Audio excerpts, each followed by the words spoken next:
For me, guys, the message here, what we are trying to transmit is geek drone people like me always say that millions of drones are coming in the future, et cetera, et cetera. Now we know the date for the future is the 26th of January.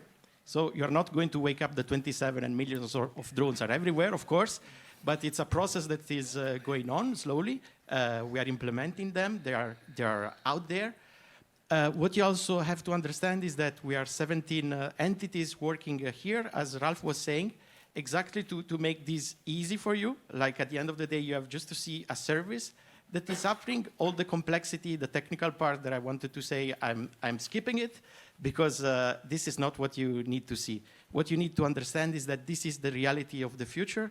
Drones are going to arrive. It's inevitable, as many other technology that we have seen. Skip that. That's what we do. We detect air traffic in order to allow drone operator to not crash against helicopter and airplanes. This is quite important. And on the other side, we also do drone trackers that we attach over the drone so that we can provide the position of drones to aviation authorities. 26th of January, it's a very important date for us because the regulatory framework that will allow all this is going to go out, and then basically will allow to scale up operation and have this service available for all of you there. That's it.